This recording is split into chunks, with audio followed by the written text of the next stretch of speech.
Hello বন্ধুরা, তোমরা সবাই কেমন আছো?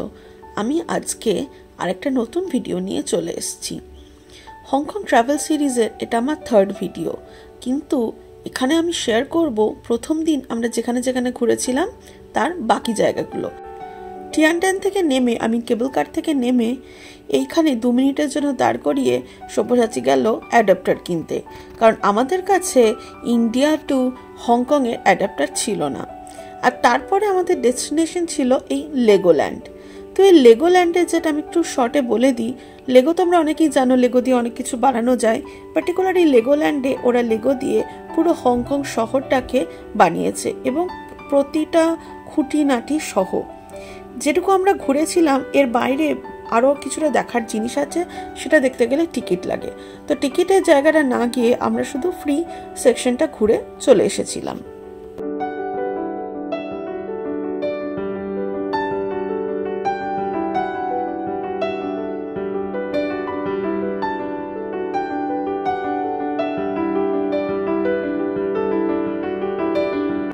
লেগোল্যান্ড থেকে বেরিয়ে আমাদের ডেস্টিনেশন হচ্ছে শহরটা ঘুরে দেখা। এবার শহর বলতে মানে আমরা কি হংকং শহরটাই বোঝাচ্ছি? অ্যাকচুয়ালি না, হংকং আইল্যান্ড আর কাওলুন আইল্যান্ড দুটো মিলিয়ে কিন্তু হংকং শহরটা। তো আমরা গেছিলাম কাওলুনে, এটা হচ্ছে শিমশাসই। তো আমাদের প্রথম ডেস্টিনেশন হচ্ছে স্পেস মিউজিয়াম। মিউজিয়ামে ঘুরতে আমার খুব একটা ভালো লাগে না, কিন্তু মিউজিয়ামের এই বাইরের জায়গাটা বেশ হ্যাপনিং, আমার বেশ ভালো লাগছিল। আর তারপরে আমরা তাড়াতাড়ি টিকিট কেটে ভেতরে ঢুকে গেলাম। মিউজিয়াম সব্যসাচী খুব ভালোবাসে, আর আমি একদমই না। কিন্তু হংকংয়ে যা গরম ছিল সেদিন, অ্যাটলিস্ট ভেতরে একটু এসির মধ্যে থাকা যাবে এই ভেবে আমিও ঢুকেই পড়লাম। যদিও স্পেস মিউজিয়ামটা বেশি বড় নয়, কিন্তু ছোটর মধ্যেই আমার এটা বেশ ভালো লেগেছিল। এটা কি রে? ওকে, আর মার্সে এটা হচ্ছে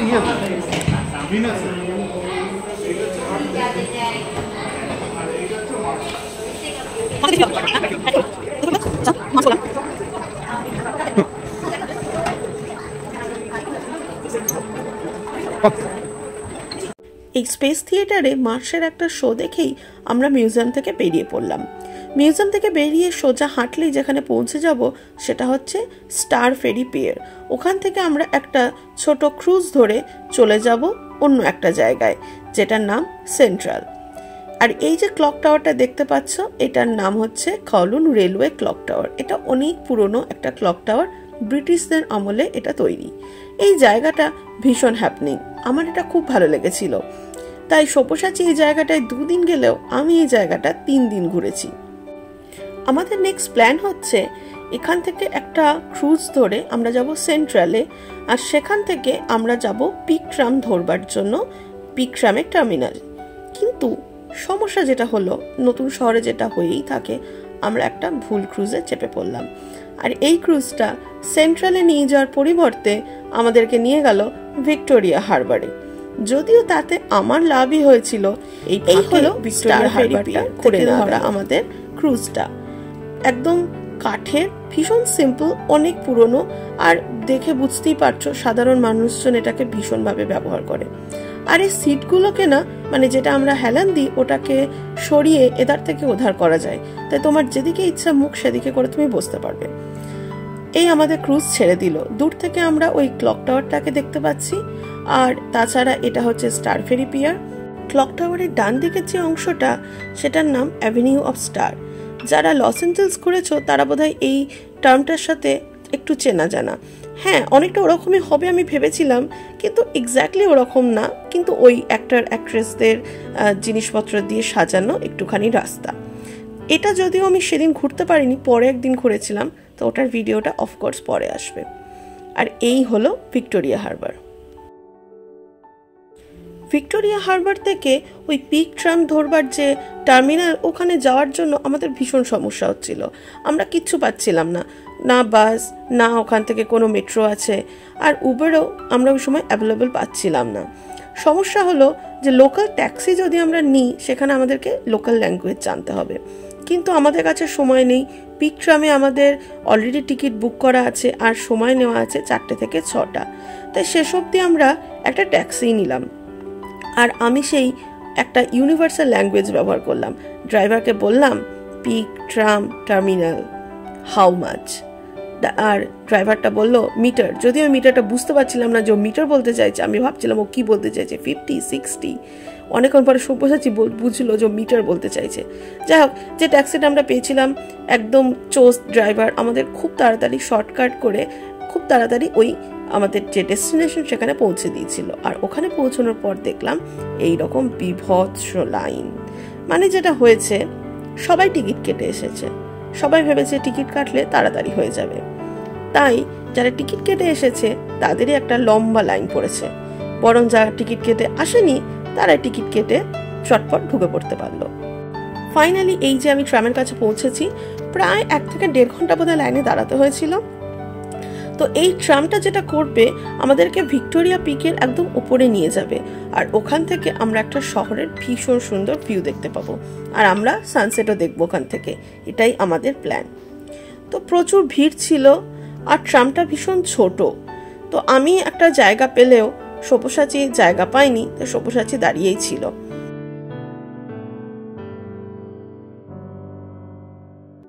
ট্রামটা যেখানে নামায় সেটা বেসিক্যালি একটা শপিং মলের একদম মেইন গেট। তো এই শপিং মলের ভিতর দিয়ে এসকালেটরে করে আরও বেশ কয়েকটা ফ্লোর, মানে কতগুলো ফ্লোর আমি ভুলে গেছি, প্রায় 9-10টা হবে, ফ্লোর ওঠার পরে একটা ছাদ মতো আছে বলতে পারো। ওই ছাদ থেকে এরকম সুন্দর একটা ভিউ দেখতে পাওয়া যায়। তো এখনো সূর্য আছে, আমরা অস্ত যাওয়ার জন্য অপেক্ষা করব। কিরে, কি খবর? সারা দিনে 5000 স্টেপ ওঠানামা করার পর আমরা এখন ভিক্টোরিয়া পিকের ছাদে দাঁড়িয়ে আছি। ছাদে আমি শ্বেতাকে বলবো দেখাতে, 1 কোটি লোক আছে বোধহয় ছাদে। তোর না হংকং খুব ভালো লাগছিল? কালকে রাতে বলছি খুব ভালো শহর, খুব ভালো শহর, কারণ খুব ভালো ইন্টারনেট। বড় থাকবি এখানে, থাকবি বল। কেপটাউন ভালো, কেপটাউন ভালো বল। কেপটাউনই থাকবো, হংকংয়ে থাকবো না।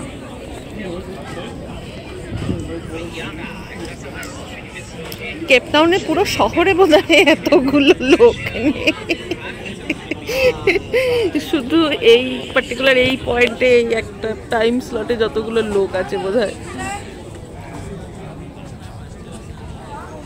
4টে থেকে 6টা আমরা স্লট নিয়েছিলাম যাতে আমরা সানসেট দেখতে পাই।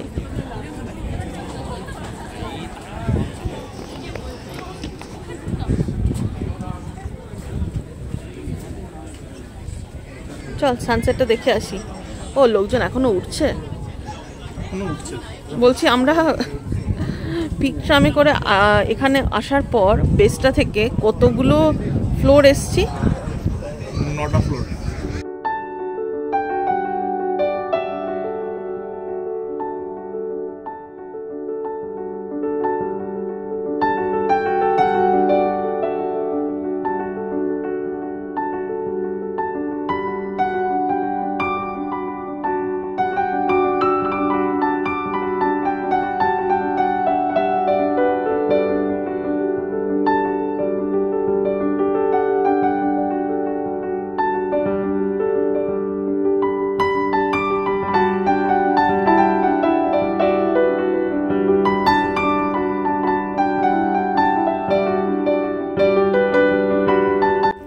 সূর্যাস্ত তো হয়ে গেছে, কিন্তু এখনো সেরকম অন্ধকার হয়নি, তাই খুব যে ভালো লাগছে এই মুহূর্তে সেটা বলতে পারবো না, কারণ আলো জ্বলার জন্য আমাদেরকে ওয়েট করতে হবে।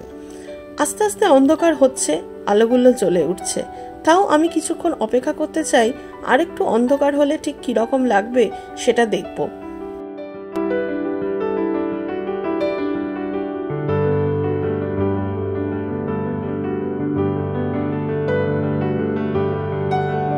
A few moments later. অন্ধকার হওয়ার সাথে সাথে যখন সব আলোগুলো জ্বলে উঠলো, তখনকার যে ভিউটা, ওহ দারুণ। মানে এটার জন্য অতক্ষণ লাইন দিয়ে একটা ট্রামে উঠে ওপরে গিয়ে ওয়েট করা চলে। এবার আমাকে বাড়ি ফিরতে হবে। তো আজকের ভিডিও এই পর্যন্তই। ডে 1 শেষ, আবার একটা নতুন ভিডিও নিয়ে চলে আসবো। বাই।